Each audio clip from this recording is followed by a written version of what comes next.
और इसके अलावा v is equals to F lambda का फॉर्मूला के क्वेश्चन 2 मार्क्स, 1 मार्क, 2 मार्क्स इस तरह से आपके पास आते रहते हैं कंपलसरी।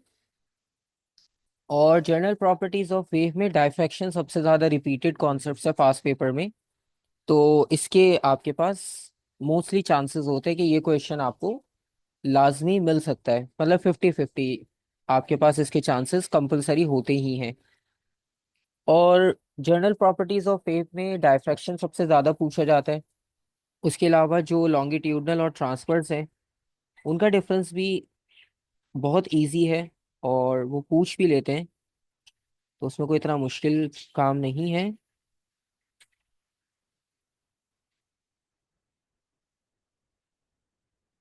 इसके अलावा लाइट का एक और क्वेश्चन अगर हम बनाते हैं,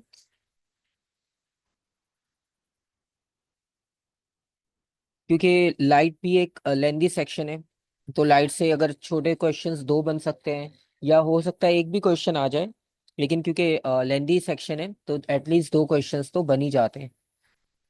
फिर उसमें लाइट से रिलेटेड क्वेश्चन होंगे, जैसे कि टोटल इंटरनल रिफ्लेक्शन हो गया। आपने पास पेपर्स में देखा है 23 के भी लेटेस्ट में कि उसमें पूरा क्वेश्चन टोटल इंटरनल रिफ्लेक्शन का ही था।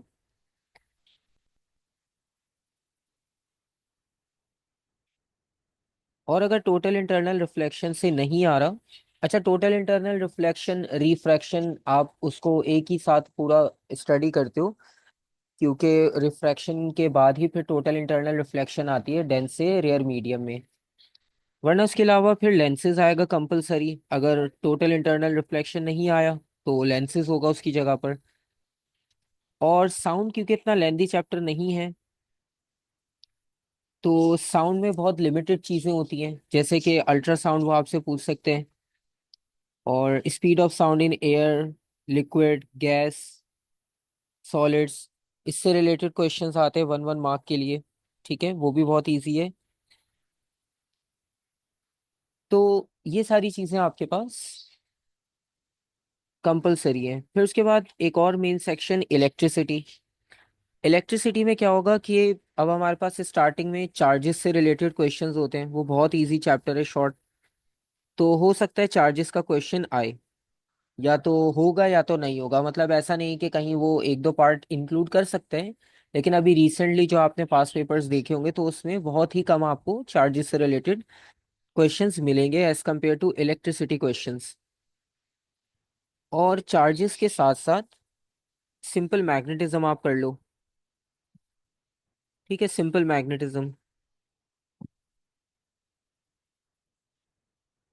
और इसी के साथ इलेक्ट्रिसिटी को भी हम कंबाइन कर देते हैं। तो इलेक्ट्रिसिटी, चार्जेस और मैग्नेटिज्म से मतलब कंबाइन क्वेश्चन आ सकता है, इंडिविजुअल भी आ सकता है। और उसके अलावा जो सर्किट्स हैं, सर्किट से रिलेटेड आपने क्वेश्चंस काफ़ी सारे देखे हैं कंसेक्यूटिव ईयर्स में भी। और इलेक्ट्रोमैग्नेटिक इंडक्शन, इलेक्ट्रोमैग्नेटिक इंडक्शन आसान है क्योंकि उसमें मोस्टली ट्रांसफॉर्मर्स के क्वेश्चंस होते हैं, या एसी और डीसी कॉन्सेप्ट्स के क्वेश्चंस होते हैं, वो भी काफ़ी रिपीटेडली। ठीक है। और उसके बाद फिर न्यूक्लियर और स्पेस आ जाएगा। उन दोनों का वेटेज इतना ज़्यादा नहीं है, तो न्यूक्लियर और स्पेस फिजिक्स। अच्छा, अगर हम इसमें से भी इसे थोड़ा सा और शॉर्ट करें, क्योंकि आपको लगेगा ये तो काफ़ी सारे टॉपिक्स लिख दिए, तो इनमें से जो मोस्ट रिपीटेड आइडियाज हैं, जैसे कि सर्किट्स आपके पास मोस्ट रिपीटेड है, इलेक्ट्रोमैग्नेटिक इंडक्शन के क्वेश्चंस मोस्ट रिपीटेड है। अच्छा, न्यूक्लियर स्पेस में कुछ इतना ज़्यादा डिटेल है नहीं कि हम उसमें मतलब आपको डिफिकल्टी हो कि ये बहुत लेंदी है, नहीं हो पाता। तो वो बहुत छोटे छोटे टॉपिक्स हैं, तो वो हो जाते हैं। इसके अलावा लेंसेज आपने देखा है, वो आपके पास कंपलसरी आता है। टोटल इंटरनल रिफ्लेक्शन बहुत बार आपने देखा है, ये फॉर्मूला भी आपको काफ़ी बार मिलता है, इजी है लेकिन फिर भी एग्जाम में काफ़ी बार आता है। ठीक है। वर्क एनर्जी पावर बहुत रिपीटेडली आता है। ठीक है। और ग्राफ बहुत रिपीटेडली आपको मिलेंगे। इसके अलावा थर्मल भी इतना लेंदी नहीं है कि हम उसमें बहुत सारा ब्रेक डाउन करके देखें। मोमेंट्स और मोमेंटम इतने नहीं आते, अगर आप नंबर वाइज काउंट करो ठीक है, आते हैं लेकिन उतनी नहीं जितने वर्क एनर्जी पावर ग्राफ और फोर्सेस के क्वेश्चंस होते हैं। डायफ्रैक्शन को हम कर सकते हैं मार्क। तो ये कुछ पॉइंट्स इसमें है कि जो आपके पास, जिनके चांस होते हैं कि ये 90% इनके चांसेस है कि ये क्वेश्चन कंपलसरी आपके पेपर में होगा। ठीक है, तो इससे आपको एक आइडिया हो जाता है कि कितनी प्रिपरेशन आपके पास आपने कर ली है, कि अगर इससे रिलेटेड ये जैसे टॉपिक्स के नाम लिखे हुए हैं, इनमें से आपको 90% तो आते ही होंगे। ठीक है, कुछ दो तीन टॉपिक्स नहीं आ रहे होंगे तो वो आप अभी भी टाइम है आपके पास, आप उसमें कवर अप कर लोगे उसे। बस क्वेश्चंस की प्रैक्टिस करनी है, जो डाउट्स है वो क्लियर करने हैं।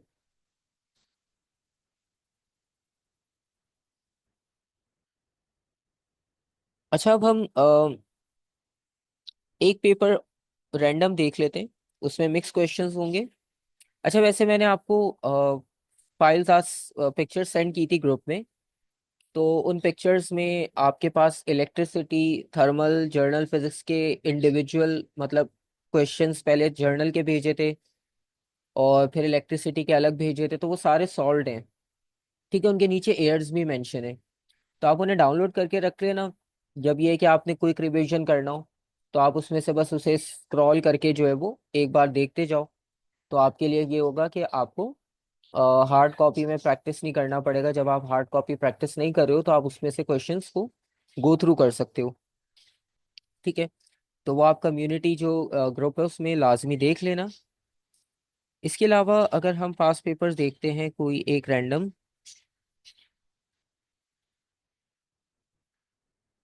अच्छा, एक काम करते हैं हम दूसरे बोर्ड से, यानी जो ओ लेवल्स होता है उसका मैं आपको पेपर दिखाता हूँ लेटेस्ट, क्योंकि उसके आपने क्वेश्चंस देखे नहीं होंगे अपने पेपर्स के, तो आप देख चुके होंगे आईजीसीएसई के। तो अगर आप,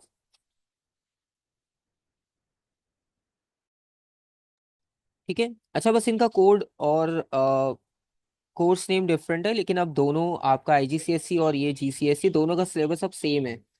ठीक है, सिवाय एक दो टॉपिक के। तो इसमें आपको थोड़े से डिफरेंट क्वेश्चंस मिल जाएंगे, अनसीन क्वेश्चंस मिल जाएंगे।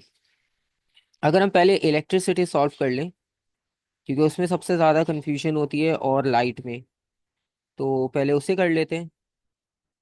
अब जैसे यहाँ पर आपके पास ये क्वेश्चन है, figure 5.1 shows part of a circuit containing a 240 volt main supply connected to a lamp and two heaters of resistance for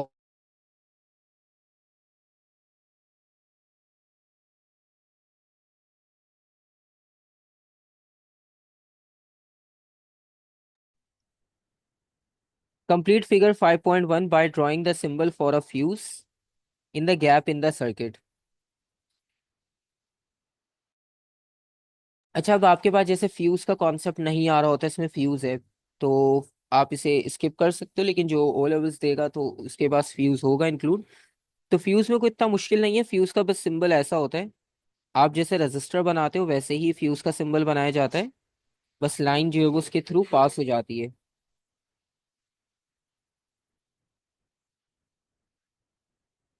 ये आपके पास बस इसका सिंबल हो जाएगा, तो इसमें कोई मुश्किल चीज नहीं है। Sir, ji. if I get like above 60 for theory, is that like A star? हाँ, अगर आपका मोर देन 60 मार्क्स आ रहे हैं आउट ऑफ 80, तो आपके पास बन जाएगा इजी ये स्टार, क्योंकि ऑलमोस्ट 75% तक इजीली आपके पास बन जाता है। ठीक है। Okay, and sir, if I get like above hmm. 50, is it like A?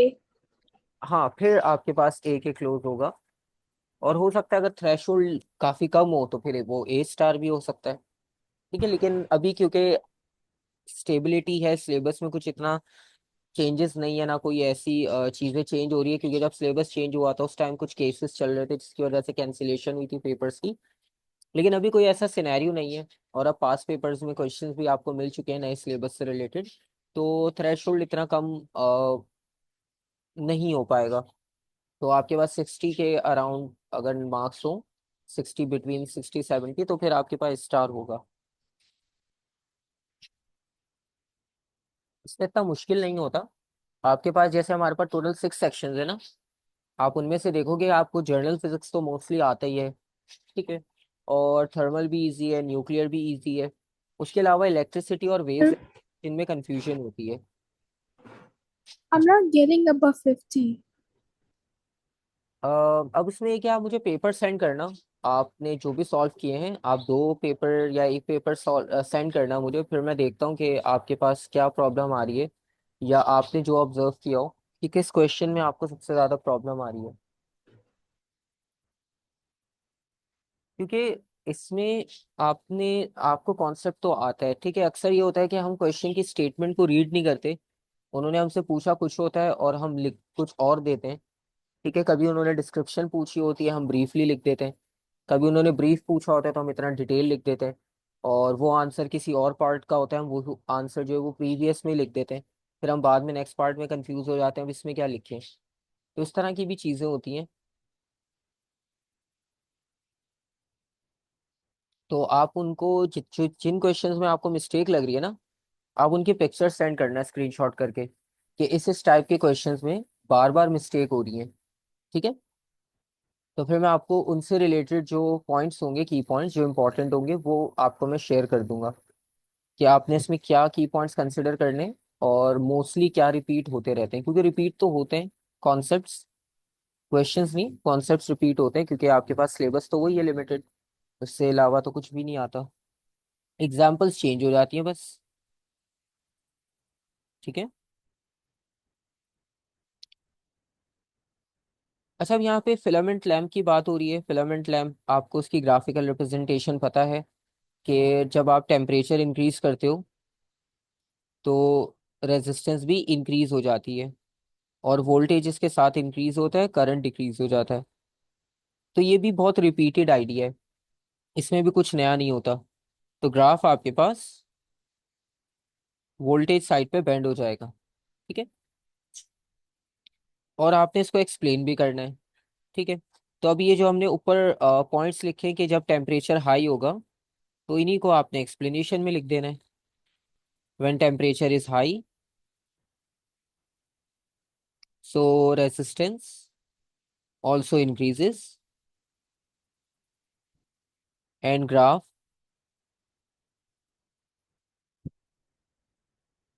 bends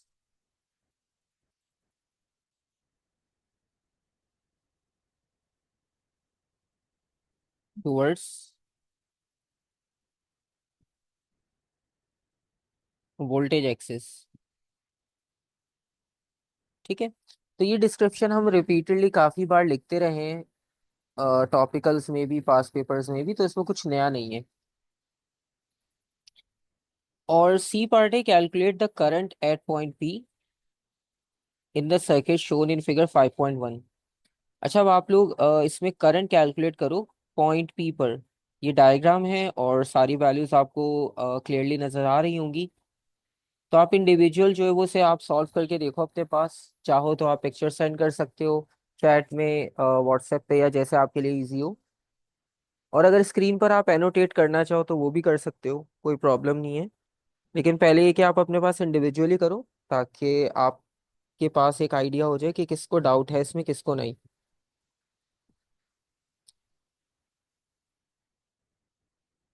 और ये क्वेश्चन जो अभी आप करोगे ये 3 मार्क्स का है, तो इसमें थोड़ी सी आपको वर्किंग करनी पड़ेगी, डायरेक्ट शायद ना हो पाए, या हो भी जाए, लेकिन आप देखो।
ओके, एक आंसर आया है 10 एम्पियर।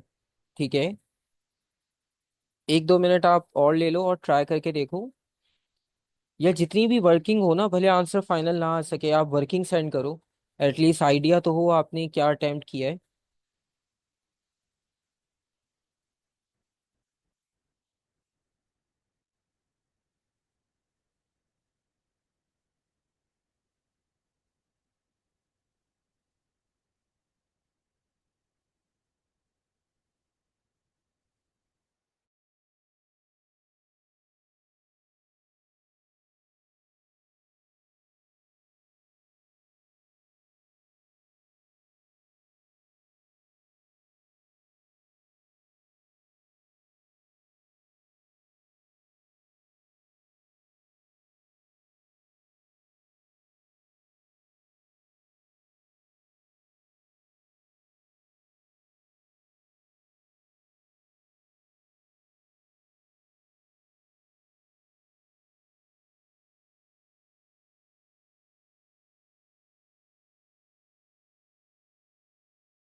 पोटेंशियल डिफरेंस और ईएमएफ को अच्छा, कैलकुलेट करने के लिए फॉर्मूला एक होता है, लेकिन जो कॉन्सेप्ट है वो आप सही अप्लाई करो तो फॉर्मूला एक ही होगा, लेकिन कॉन्सेप्ट सही अप्लाई करना होगा आपको।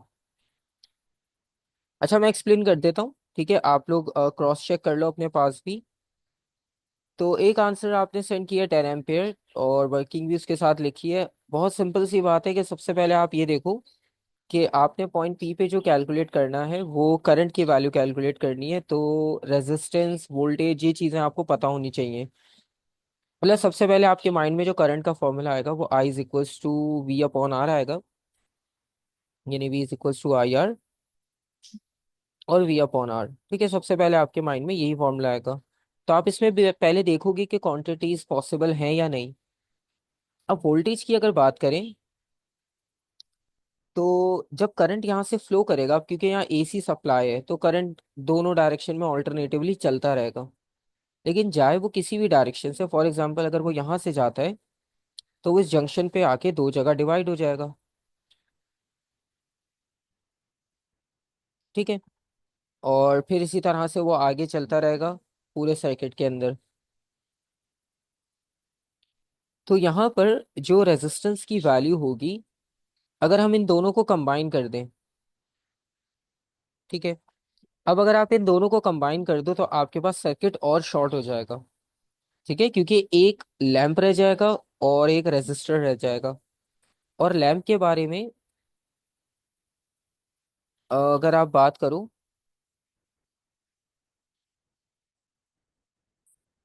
तो लैंप से रिलेटेड बस इतना पता है आपको कि वो लैंप बस इसमें कनेक्टेड है, और उसके अलावा आपको कुछ नहीं पता।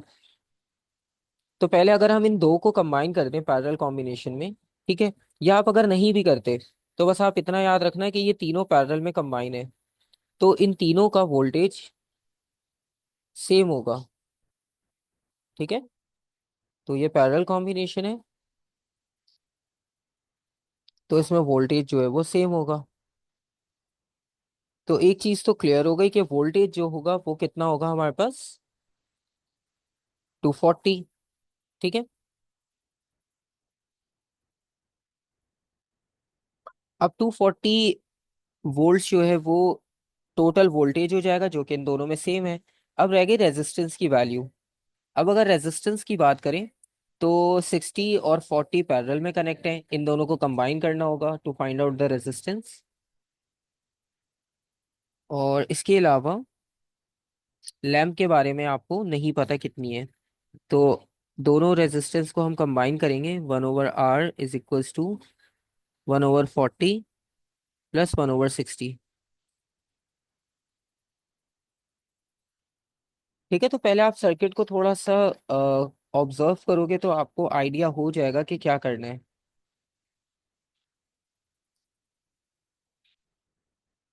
तो ये 24 आ रहा है, तो इसकी रेजिस्टेंस 24 है, क्योंकि उन्होंने आपसे पूछा है पी पर। तो लैंप तो हमारे पास इग्नोर हो जाएगा क्योंकि लैंप वाली साइड अलग है। पी जो है वो यहाँ पर जाएगा। तो इसलिए हमें लैंप की रेजिस्टेंस पता हो या ना पता उससे हमें फर्क नहीं पड़ता। तो अब आपने simple I is equals to V upon R apply करना है। वोल्टेज टू 40 और रेजिस्टेंस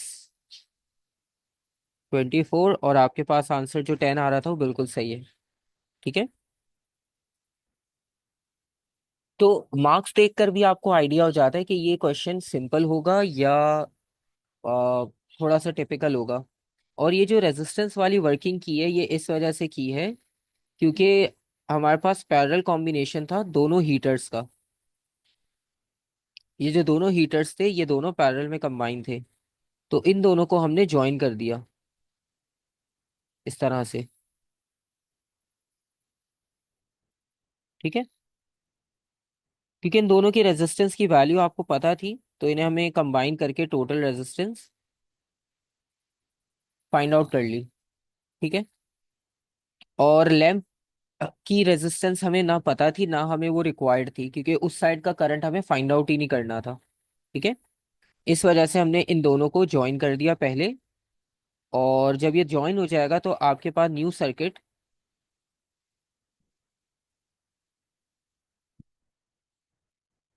ऐसा बनेगा।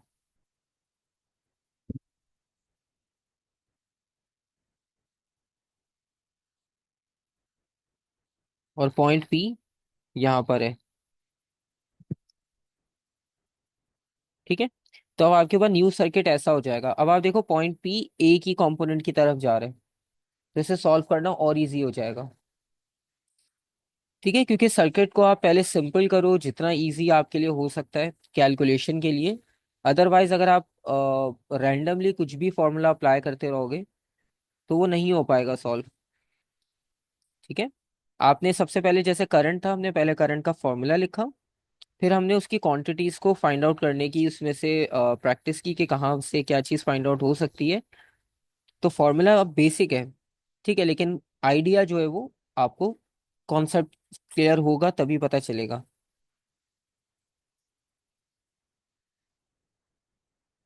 और इसके अलावा जो फ्यूज वाली बात है the current in the lamp is 1.5 ampere. Suggest a suitable fuse rating for the fuse. अच्छा अब करंट जो है वो 1.5 एम्पियर का फ्लो कर रहा है। तो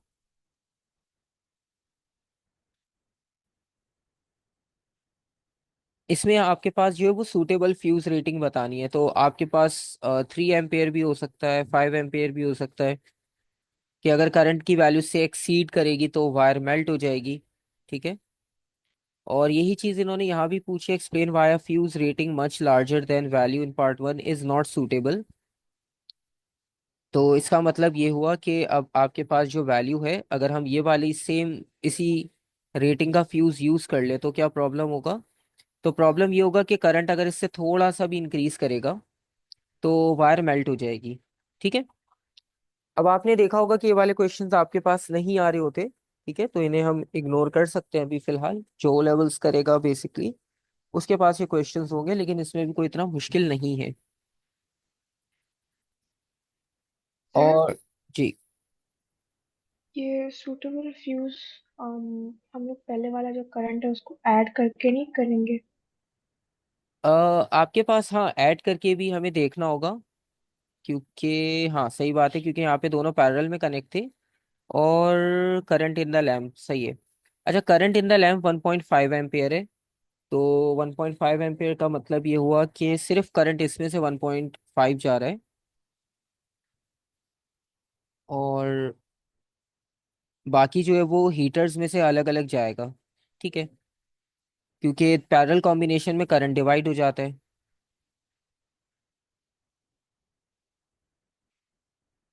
तो करंट डिवाइड होने का मतलब ये हुआ कि करंट की वैल्यू डिफरेंट होगी।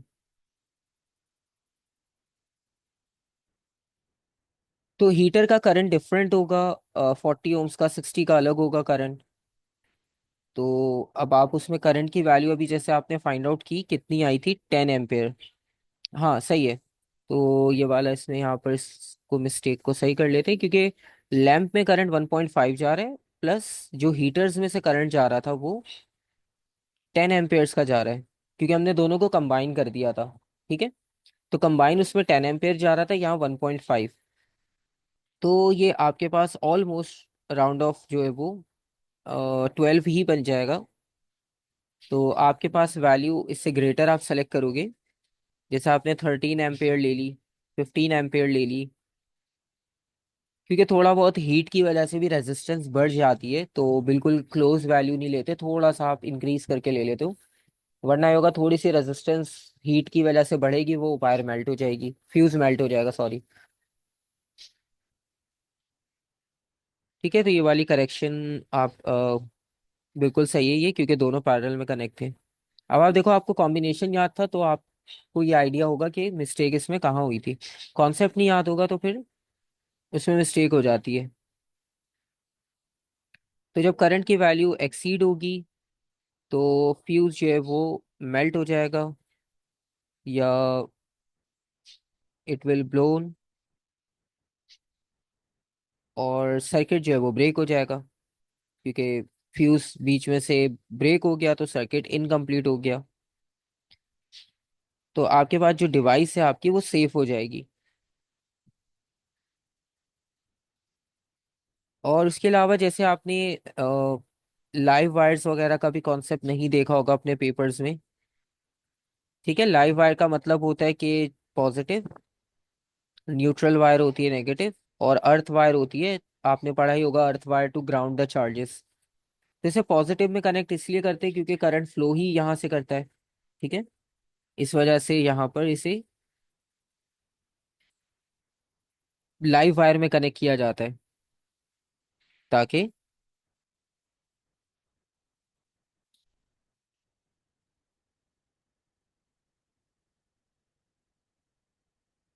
डिस्कनेक्ट हो सके।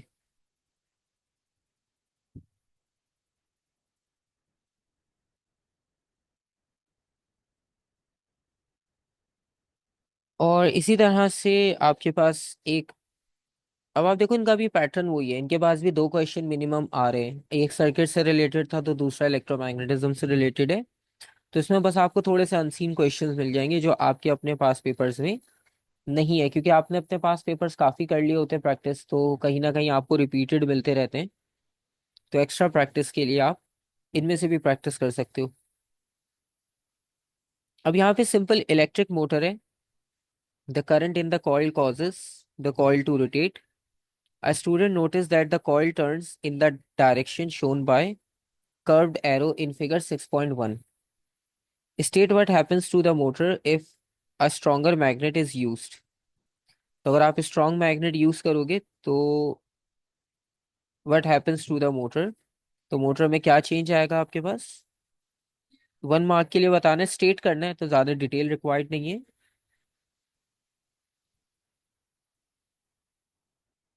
तो अगर आपके पास स्ट्रॉन्गर मैग्नेट होगा तो रोटेशन फास्ट होगी। ठीक है,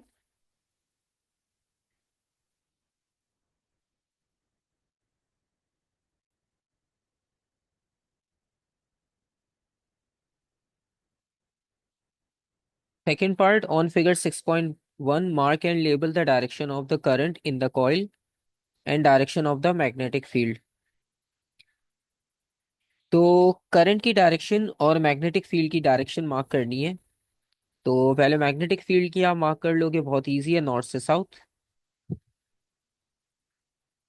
और करंट की डायरेक्शन अगर आप देखो तो वो यहाँ से फ्लो करेगी, क्योंकि पॉजिटिव यहाँ पर है, नेगेटिव यहाँ पर है, और वो राइट साइड से इनटू द पेपर जा रही है और लेफ्ट साइड से आउट ऑफ द पेपर आएगी। ठीक है,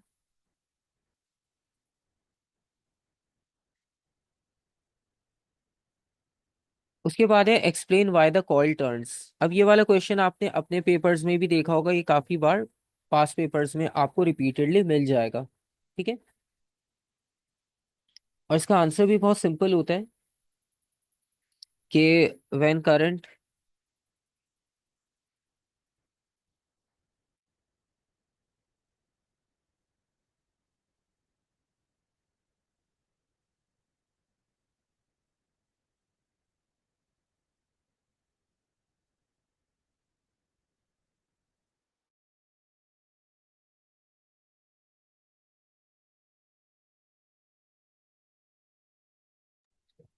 when current passes into the coil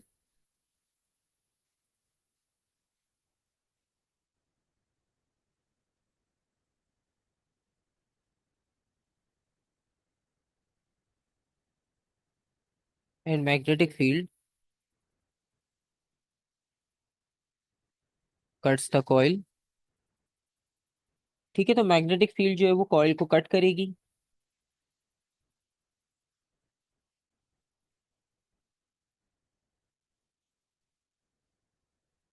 और जब आप Fleming's left hand rule use करोगे, क्योंकि ये डीसी मोटर है ना, तो Fleming's left hand rule use होगा। अगर यहाँ पर एसी जनरेटर होता तो हम राइट हैंड रूल यूज करते।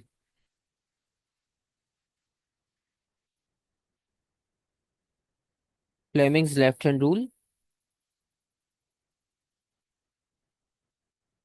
अब आप किसी एक साइड को एक्सप्लेन कर दो, जैसे आप राइट साइड कॉइल को एक्सप्लेन कर दो या लेफ्ट साइड को कर दो, जो आपको इजी लगे।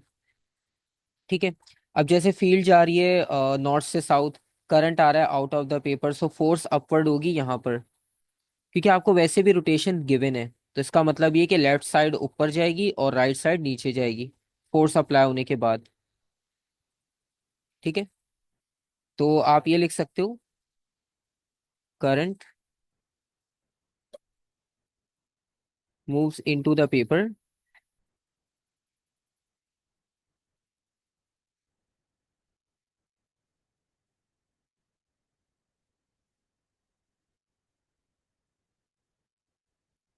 From left side and field towards right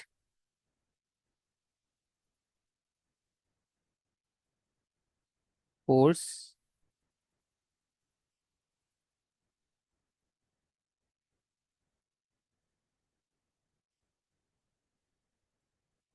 in upper direction. ठीक है, तो लेफ्ट साइड पे जो फोर्स होगी वो अपर डायरेक्शन में एक्ट करेगी। तो आप किसी भी साइड को एक्सप्लेन कर दो जो आपको सबसे इजी लग रही है। ठीक है, और नेक्स्ट पार्ट आप देखोगे, यहाँ पर है two vertical wires carry equal currents in opposite directions, they pass at right angles through a piece of card as shown in figure 6.2। अब यहाँ पर आप देख सकते हो कि एक जगह करंट की वैल्यू डाउनवर्ड है, एक जगह पे करंट की वैल्यू अपवर्ड है। ठीक है, और टॉप व्यू जो है वो कुछ इस तरह का है। तो डेफिनेटली जब दोनों करंट की डायरेक्शंस अलग अलग हैं, तो एक इनटू द पेपर होगा, एक आउट ऑफ द पेपर होगा। ठीक है, तो उन्होंने खुद लिखकर भी बता दिया, वैसे तो आपको खुद से सोचना भी नहीं पड़ेगा। और फिगर 6.3 पे आपने पैटर्न स्केच करना है मैग्नेटिक फील्ड का। अच्छा, अब इसमें दोनों ऑपोजिट डायरेक्शंस हैं। ये सारी आपको एक्सप्लेनेशन आपके नोट्स में भी मिल जाएगी। ठीक है, ये ऑलरेडी हमने उसमें ये पूरा डिस्कस किया हुआ है। तो अगर आपको कंफ्यूजन हो तो आप नोट्स से भी देख सकते हो इस तरह के कॉन्सेप्ट। ये रहा। तो जब आपके पास ऑपोजिट करंट की डायरेक्शंस होती है तो इस तरह की फील्ड बनती है।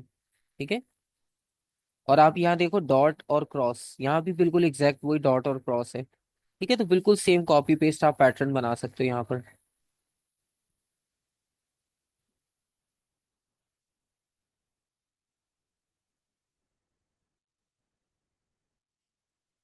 क्योंकि रिपल्शन हो रही है तो वो एक दूसरे को पुश करने की कोशिश करेंगे।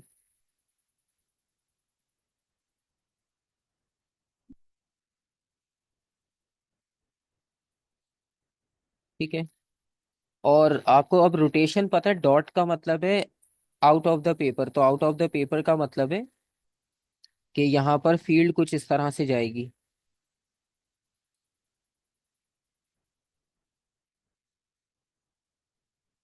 और जो दूसरी साइड है वो इनटू द पेपर है, तो उसमें फील्ड इस तरफ जाएगी ऑपोजिट। ठीक है,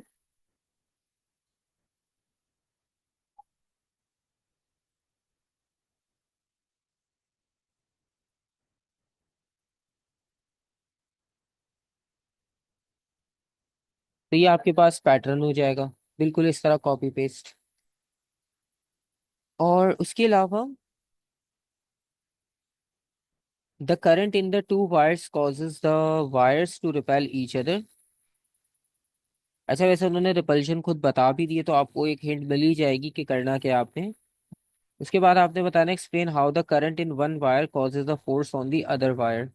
तो एक वायर में करंट की वजह से फोर्स क्यों अप्लाई हो रही है। ठीक है।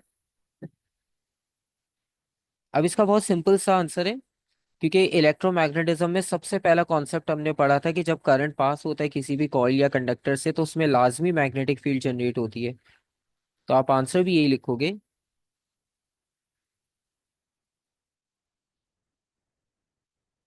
When current passes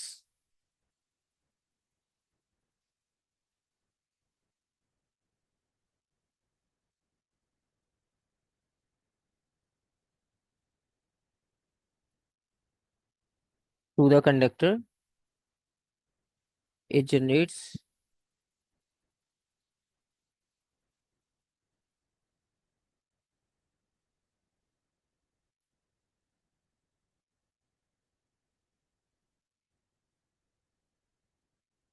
magnetic field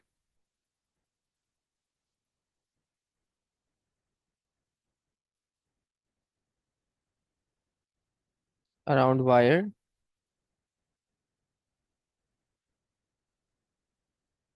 and effects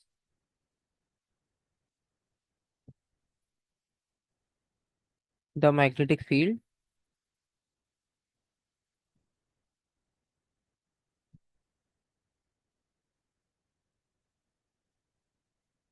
of other conductor और कॉइल।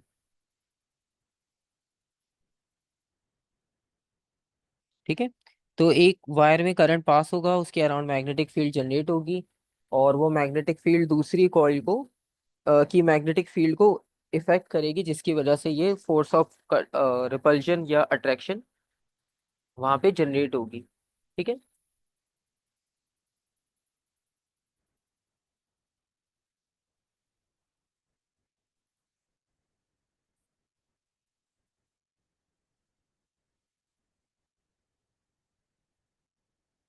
और इसके अलावा देखते हैं नेक्स्ट।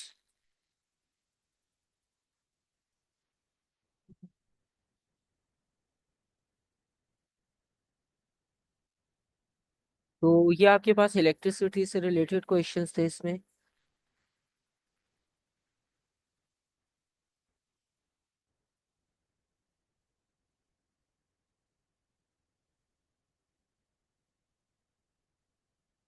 अच्छा, वेव से रिलेटेड तो इसमें इजी क्वेश्चन है, frequency v is equals to F lambda आपने बताना है, तो उसमें इतना कोई प्रॉब्लम होगा नहीं। जर्नल फिजिक्स से रिलेटेड क्वेश्चन देख लेते हैं।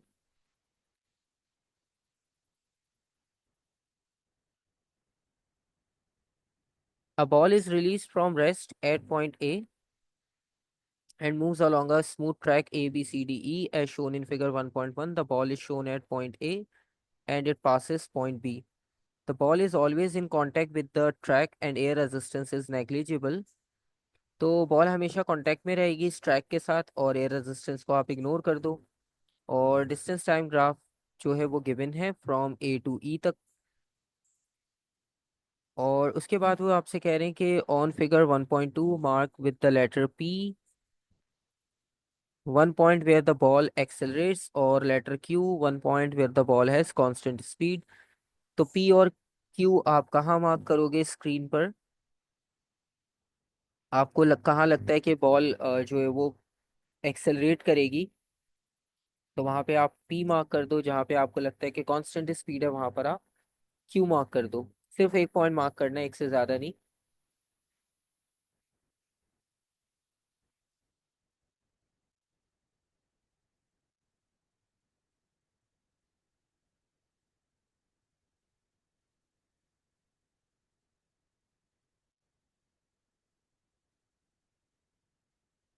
अच्छा, बहुत इजी है कि आपको पता है कि एक्सेलरेट में क्या होगा, कर्व लाइन होगी, क्योंकि डिस्टेंस टाइम ग्राफ है ना, स्ट्रेट लाइन आपको रिप्रेजेंट करती है Q। जैसे आपने यहाँ पर क्यू लिख दिया। स्ट्रेट लाइन का मतलब इक्वल डिस्टेंस इक्वल टाइम। और जो कर्व होता है, जैसे ये इंक्रीजिंग कर्व है, इंक्रीजिंग कर्व का मतलब ये पी हो जाएगा। ठीक है।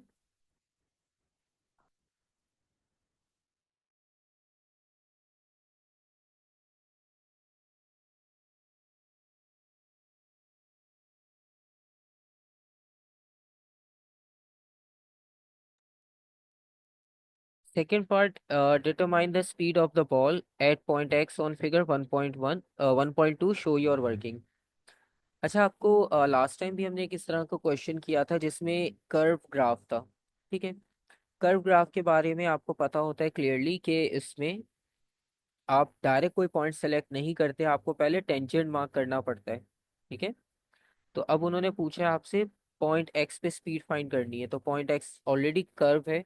तो आप ये मिस्टेक नहीं करना कि आप डायरेक्ट बस इसका डिस्टेंस और टाइम यूज करके और इसकी स्पीड कैलकुलेट आप कर लो। तो आप इसमें पूरा एक टेंजेंट बनाओगे। ठीक है। जिसको सिर्फ टच करते हुए पास होगा। फिर उसके बाद उसके पॉइंट सेलेक्ट कर लो। जैसे कि एक पॉइंट ये वाला ले लेते हैं।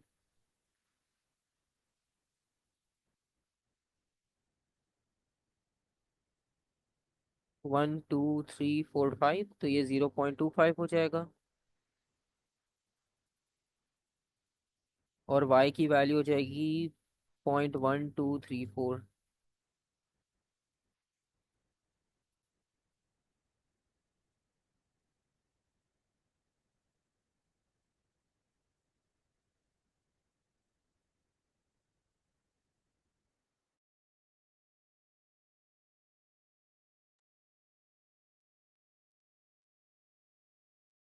और यहाँ पे भी एक पॉइंट ये वाला ले लेते हैं।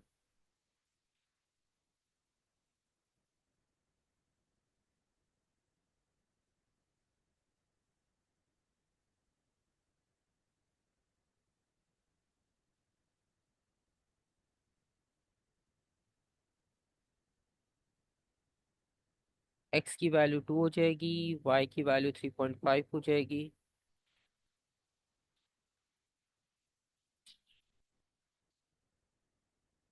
x2 y2।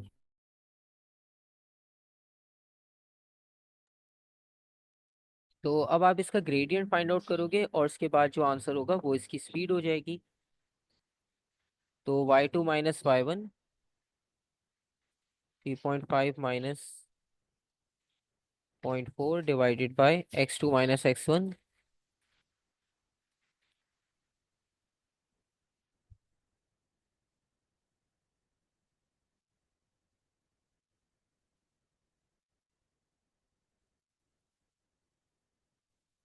1.77, या अराउंड 1.8 भी कर सकते हैं हम।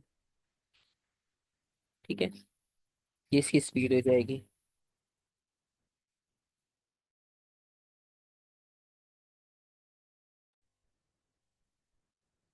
और बी पार्ट में the speed of the ball at A B C D are VA VB VC VD respectively, arrange these four speeds from slowest to fastest. तो ABCD पॉइंट्स, ये उनमें से आपने ये देखना है कि कहाँ पे आपको स्पीड सबसे फास्ट मिलेगी, फिर स्लो से फास्ट जाना है तो सबसे स्लो कहाँ होगी, फिर उससे ग्रेटर ग्रेटर ग्रेटेस्ट, इस तरह से आपने जाना है। तो आपको क्या लगता है कि किस पॉइंट पे सबसे स्लो होगी?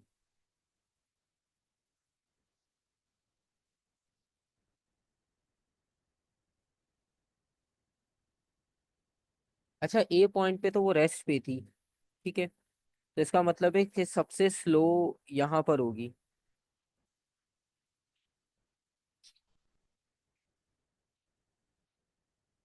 ठीक है। क्योंकि सबसे पहले जब आप ड्रॉप करोगे तो यहाँ इसकी स्पीड सबसे कम होगी। और उसके बाद जब ये बी पर जाएगी तो बी पर इसकी स्पीड सबसे फास्ट होगी, क्योंकि वो सारी पोटेंशियल कन्वर्ट हो जाएगी काइनेटिक में।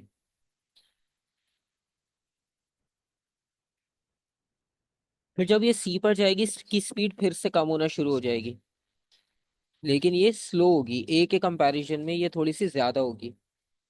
और फिर ये डी पर आएगा। तो स्पीड दोबारा इंक्रीज हो जाएगी लेकिन वो बी से कम होगी। ठीक है। तो A C D B।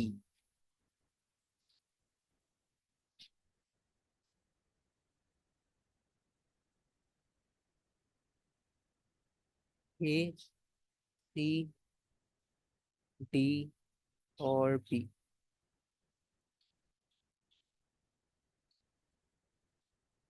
और सी पार्ट है, work is done to transfer energy between energy stores as the ball moves from A to B. Name the force involve in work done and describe the energy transfer. A से B अभी आपने देखा था top से bottom आ रहे थे, top से bottom आने में आपको पता है कि वर्क डन जो किया था वो अगेंस्ट द ग्रेविटी किया है, क्योंकि सॉरी वर्क डन जो किया होगा वो ग्रेविटी की वजह से किया है क्योंकि डाउनवर्ड आ रहे थे ग्रेविटी के साथ। ठीक है। तो यहाँ पर हम लिखेंगे work is done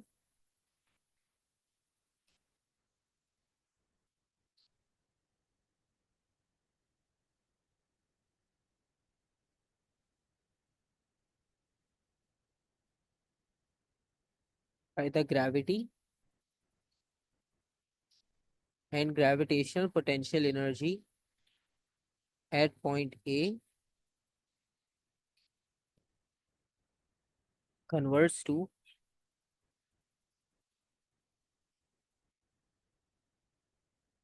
kinetic energy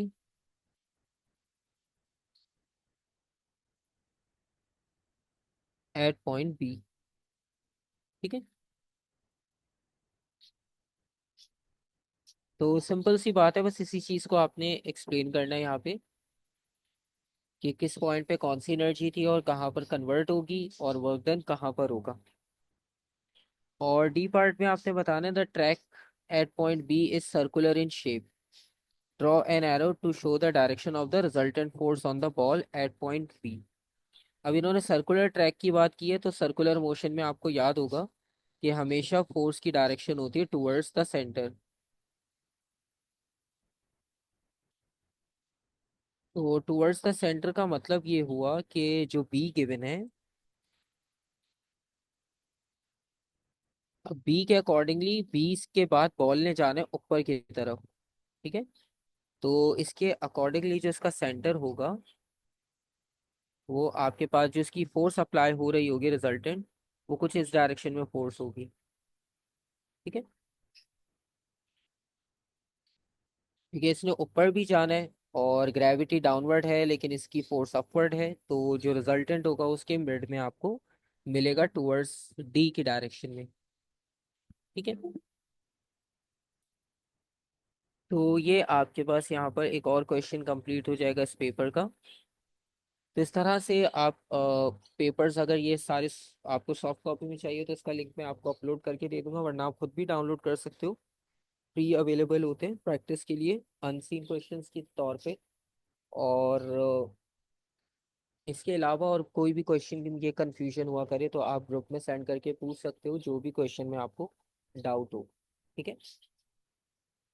और फिर ये है कि हम नेक्स्ट क्लास में जो इसी वीक में है हम उसमें एक शॉर्ट टेस्ट भी रख सकते हैं। मॉक तो अलग है आपका, लेकिन उससे पहले कि हम एक टेस्ट रख सकते हैं उसमें हम कुछ टॉपिक्स का टेस्ट कर लेंगे, जैसे अभी हमने डिस्कस किया था जो इम्पोर्टेंट है उनसे रिलेटेड। तो उसमें कुछ अनसीन क्वेश्चंस ऐड कर दूंगा और उसको हम एक टाइम ड्यूरेशन में चेक कर लेंगे कि आप उस टाइम ड्यूरेशन में उसे सॉल्व कर पाते हो या नहीं। ठीक है। तो मैं आपको मैसेज टाइप करके सेंड कर दूंगा, उसमें अगर आप सब अवेलेबल हो उस दिन कोई एग्ज़ाम ना हो आपका तो आप यस कर देना, अगर किसी का एग्ज़ाम हो या कोई बिजी हो तो आप उसमें मेंशन कर देना कि आप अवेलेबल नहीं होंगे, तो फिर उसके अकॉर्डिंगली मैं देख लूँगा कि कितनी अवेलेबिलिटी है और कितनी नहीं। ठीक है।